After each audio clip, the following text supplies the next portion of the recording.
হচ্ছে cervical cancer. আমরা এখন ঘরে ঘরে নাম হয়তো শুনিনি, বাট আগামী 10 বছরের মধ্যে এটা কিন্তু প্রত্যেকটা 100টা মহিলার মধ্যে একটা মহিলা থাকবে, এটা কিন্তু নির্ধারিত। কারণ দুটো জিনিসের জন্য তার পুষ্টিকর খাওয়ার অধিকার হারিয়েছে, এবং আমরা মানে যেটা আমরা বলে থাকি যে আমরা যেই আনহাইজেনিক যেই প্রোডাক্টগুলো ব্যবহার করে থাকি তার মধ্যে সর্বপ্রথম হচ্ছে স্যানিটারি ন্যাপকিন। ইয়েস আর নো?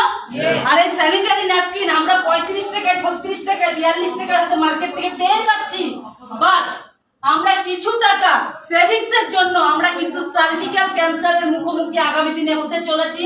তো আমি প্রত্যেককে রিকোয়েস্ট করব, এই পুজোতে আপনি আপনার বাড়ির মহিলাকে যদি বেস্ট কিছু যদি উপহার দিতে পারেন, তাহলে বেস্টিজের একটা স্যানিটারি ন্যাপকিন উপহার দিন। আজকে হয়তো 250 টাকা দিয়ে ন্যাপকিনটা আপনি উপহার দেবেন, আগামী 5 বছর পরে সে আপনাকে বলবে থ্যাংক ইউ সো মাচ, এই প্রোডাক্টটা আমাকে দিয়েছো। কারণ আমরা আমাদের জায়গায় যদি এই প্রোডাক্টটা ইউজ করাতে পারি, তাহলে সেই মহিলার শারীরিক যে উন্নতি, প্রথমত হচ্ছে মেনস্ট্রুয়াল কালীন যে পেটে ব্যথা যন্ত্রণা থেকে মুক্তি পাবে, এবং বারবার মেনস্ট্রুয়াল প্রবলেম হওয়া সেটা থেকে কিন্তু সে দূরে থাকবে। কারণ এই জিনিসটা নিয়ে আমরা সমালোচনা করতে পারি না জনসম্মুখে, তার জন্য আমরা এটাকে লুকিয়ে যাই, আর আপনার বাড়ির মহিলা কিন্তু ধুকে ধুকে মরছে। কারণ আমি দুটো সাপ্লিমেন্টের কথা বলবো, যাদেরকে বলতে পারি আগামী দিনে ডক্টরের কাছ থেকে দূরে রাখতে পারবে, সেটা হচ্ছে প্রথম হচ্ছে ক্যানবেরি, ফলিক আয়রন, ক্যালসিয়াম এবং আমাদের স্যানিটারি ন্যাপকিন।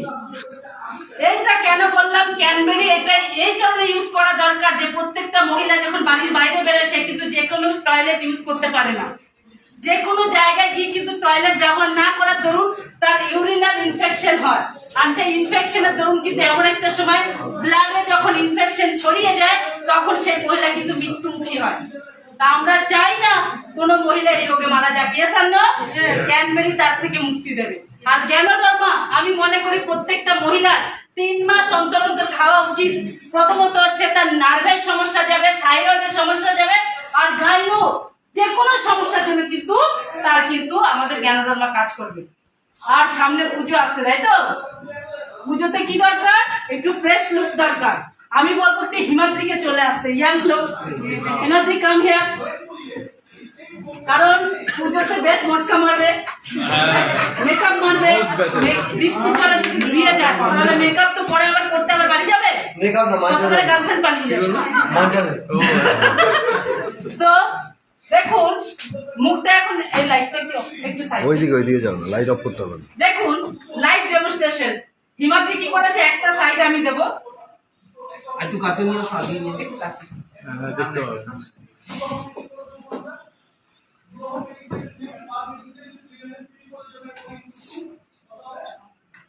এই গালটার এই গালটার মধ্যে কি পার্থক্য আমরা দেখতে পাচ্ছি? একটু ঘোরাও ঘোরাও, এই গালটার এই গালটার মধ্যে কি পার্থক্য দেখতে পাচ্ছি? ওই গালে ব্রণ হয়।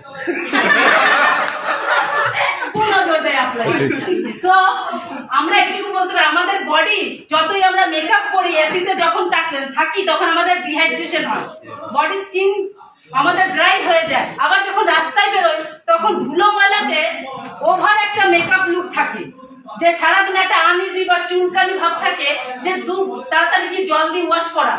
বাট আমরা যখন ভাবি যে বাইরের থেকে প্রোটেকশন হিসাবে যদি চাই, তাহলে আমরা ফেস কিস যখন তখন আমরা মুখের মধ্যে নিয়ে দিই, ফ্রেশ হবে। কারণ আমরা এইটুকু জানি আমাদের স্কিনে যদি ডিহাইড্রেশন থেকে দূরে রাখতে হয়, তাহলে ফেসকে কিছু না কিছু দিতে হবে। তাহলে আপনার কাছে যদি এই প্রোডাক্টটা থাকে, তাহলে আপনি বৃষ্টিতে ভিজে গেছেন, আপনি রোদ্দুরে থাকছেন, একটুখানি মুখটা মুছে এটা যদি ফ্রেশ করে নিন, তাহলে দেখুন এই গালটা এখনো দেখুন, আর এই গালটা দেখুন, তাহলে কোন গালটা মনে হচ্ছে বেশি চকচক করছে? গার্লফ্রেন্ড কোন দিকে তাকাবে? Thank you so much. না ওটা কি পারচেজ ওটা পারচেজ করে মিটাতে হবে, দেখো গার্লফ্রেন্ড নেই তো কি হচ্ছে, প্রোডাক্ট সেল করতে হবে গার্লফ্রেন্ড। ওকে এটা স্প্রে করে না, এতটা নিশ্চয় নেই বাবা, আমার টুনি আছে। এবার দুদিকে তোর হাততালি হোক। আচ্ছা থ্যাংক ইউ সো মাচ। আমার আর কিছু বলার নেই, আমি দেবু ম্যামকে ডেকে নেবো। আর thank you, wish you well, thank you.